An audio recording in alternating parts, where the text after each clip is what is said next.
Hello viewers, you are watching Garyala English Master. In today's video, you will learn the use and meaning of confused phrases. Watch video from the scratch till the end. The first pair of confused phrases. Listen carefully. Act as angel and act like an angel. इन दोनों phrases के बीच में meaning के हवाले से और semantic के हवाले से बहुत फ़र्क है। उम्मीद है कि आप वीडियो देखकर ये फ़र्क बेहतर अंग्रेज़ी लिखने के लिए और समझने के लिए सीखोगे। एक्ट एज एंजल का मतलब है, अंग्रेज़ी में गौर से सुने, act as a sponsor for a firm और ऑर्गेनाइजेशन। इसका उर्दू में मतलब है कि किसी ऑर्गेनाइजेशन या फर्म के लिए एज अ स्पॉन्सर काम करना। इसके मद्दे मुकाबल जो दूसरा फ्रेज है, एक्ट लाइक एन एंजल, इसका मतलब है be an excellent performer. Be an excellent performer, इसका मतलब यह है कि बहुत शानदार कारकर्दगी दिखाने वाला। दोबारा बता रहा हूँ, बहुत गौर से सुने। Act as angel, act like an angel, दोनों में फ़र्क है। एक जो है वो किसी बंदे का एज ए स्पॉन्सर काम करना है, और दूसरे का जो है जो मतलब है वो है एक्सीलेंट परफॉर्मर। ठीक है। नेक्स्ट जो हमारा फ्रेज है बहुत अहम और बहुत ज़्यादा कंफ्यूज है, actual time, real time. Actual time, इस फ्रेज का मतलब है the time to be compare with the standard और एक्सपेक्टेड टाइम। एक बार फिर सुनिए, the time to be compared with the standard और एक्सपेक्टेड टाइम। इसके मुकाबले में जो रियल टाइम है, इसका मतलब है the time during which an event occurs. एक बार फिर सुनिए, the time during which an event occurs, वो वक़्त जिसके दौरान कोई काम वाक़या हो जाए। तीसरा जो हमारे पास एक कन्फ्यूज पेयर ऑफ फ्रेजेस है, वो है act as someone, act for someone. Act as someone का मतलब है perform as an interpreter, guide. एक बार फिर सुने, एक्ट एज समवन का मतलब है परफॉर्म एज एन इंटरप्रेटर और गाइड। इसके साथ जो दूसरा जो है कन्फ्यूज फ्रेज है, act for someone, represent somebody, represent somebody as a barrister etcetera. ठीक है। तो कोई वकील के तौर पर किसी मतलब बंदे की नुमाइंदगी करना तो बहुत अहम है, बहुत अहम है। अच्छा, इसके चौथे नंबर पे phrase number 4, act foolishly, act the fool. दोनों में फ़र्क है, दोनों में फ़र्क है। एक्ट फूलिशली का मतलब है एक्ट विदाउट रीज़न और good judgement. Act without reason और गुड जजमेंट, बगैर किसी अकल के किसी मतलब काम को करना है। इसके मद्दे मुकाबिल जो दूसरा फ्रेज है या जो इस पेयर का जो दूसरा पार्ट है, वो एक्ट द फूल है। तो एक्ट द फूल का मतलब क्या है? एक्ट द फूल का मतलब है कि हम ये कह सकते हैं कि deliberately act as so as to appear eccentric or foolish। दोबारा देखें, इसका प्ले द फूल है या deliberately act so as to appear eccentric or foolish। कोई बंदा जो है जानबूझकर कोई काम करता है कि वो जो है बेकायदा लगे या वो बेवकूफ़ लगे, तो इसको हम कहते हैं एक्ट द फूल। ठीक है, बहुत इम्पॉर्टेंट है, बहुत इम्पॉर्टेंट। इसके साथ आप एक और बहुत कन्फ्यूज फ्रेजेस को आप सीख रहे हैं, एडम एंड एव। फिर ये इसमें सिर्फ और सिर्फ जो है हेपन का फ़र्क है, एडम एंड एव दोनों में फ़र्क है। ये बहुत इम्पॉर्टेंट है, बहुत इम्पॉर्टेंट।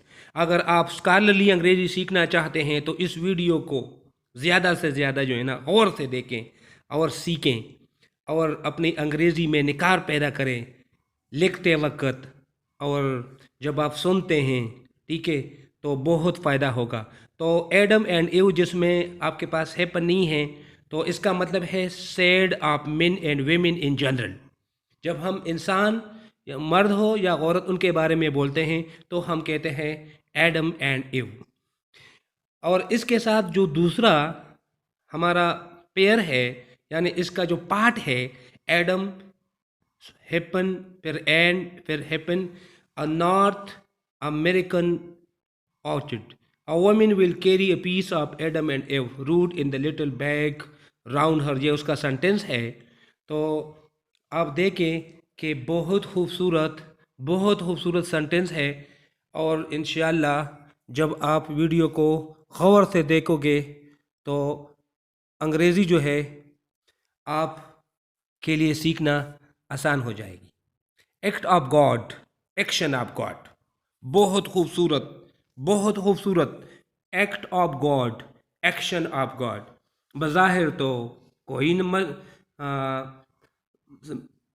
फ़र्क समझ में नहीं आ रहा है, अहले ज़ुबान तो समझते हैं, लेकिन हमारे पास जो वो लोग तो अंग्रेज़ी एज अ सेकंड लैंग्वेज या थर्ड लैंग्वेज सीखना चाहते हैं, फॉरेन लैंग्वेज है, उनके लिए बड़े जो है ना, लेकिन बहुत मज़े का सेशन हो रहा है, बहुत मज़े का सेशन हो रहा है। एक्ट ऑफ गॉड, तो इसका मतलब है the action of forces uncontrollable by man such a hurricane etcetera.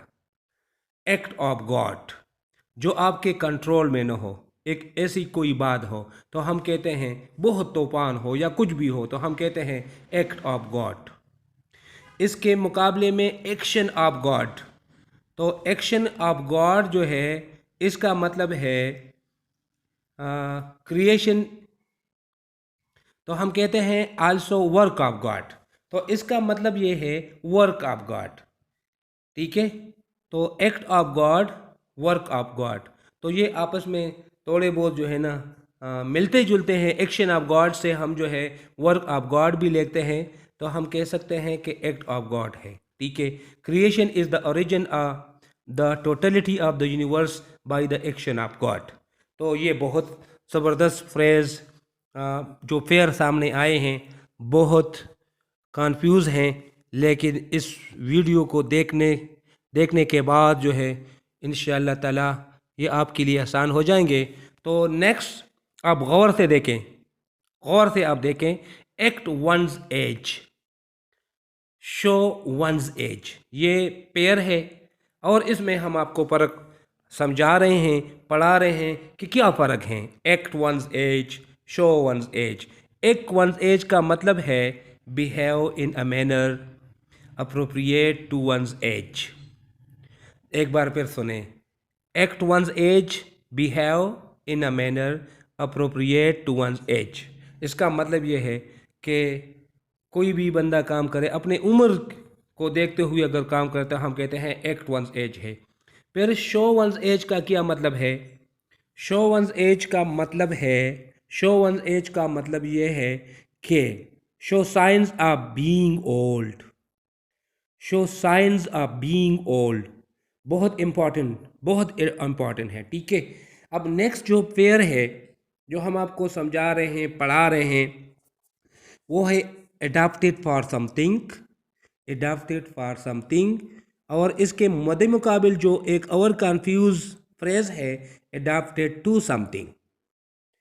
और से देखें, adapted for something, adapted to something. तो अडाप्टेड फॉर समथिंग की मीनिंग आप गौर से देखें, made suitable for a new use situation. एक बार फिर, made suitable for a new use situation. इसके मुकाबले में ये जो दूसरा अडाप्ट टू समथिंग है, तो अडाप्ट टू समथिंग का मतलब है accustom or suitable to something, accustom or suitable to something. तो दोनों में फ़र्क ये है कि एक किसी चीज़ के लिए suitable for a new use है, सिचुएशन है, नए जो है ना इस्तेमाल के लिए या सूरत हाल के लिए सही हो, और दूसरे का मतलब है accustom or suitable to something, to something. Next, और जो बहुत कंफ्यूज है, act something out, out act someone, दोनों के बीच में कंफ्यूजन है। दोनों के बीच में जो कंफ्यूजन है वो ये है, एक्ट समथिंग आउट, एक्ट, और इसका उसके मद्दे मुकाबिल जो दूसरा पेयर यानी उसका जो इसका जो पार्ट है, out act someone. Act something out का मतलब है गिव एक्सप्रेशन टू थॉट्स। तो एक्ट आउट का मतलब है बिहेव एंटी सोशली और मिसबिहेव। ठीक है, तो एक्ट आउट का मतलब है बिहेव एंटी सोशली और मिसबिहेव। तो आप गौर से देखें कि दोनों में फ़र्क है। शक्ल से तो बहुत करीब लग रहे हैं लेकिन मीनिंग में बहुत फ़र्क है, सिमेंटिकली फ़र्क है। एक और बहुत अहम जो पेयर ऑफ फ्रेजेस है, action man, man of action. ये देखें फ़र्क, ये फ़र्क देखें। Action man, action man, man of action. अब देखें, एक्शन मैन का मतलब है a person who make a show off being very vigorous and energetic.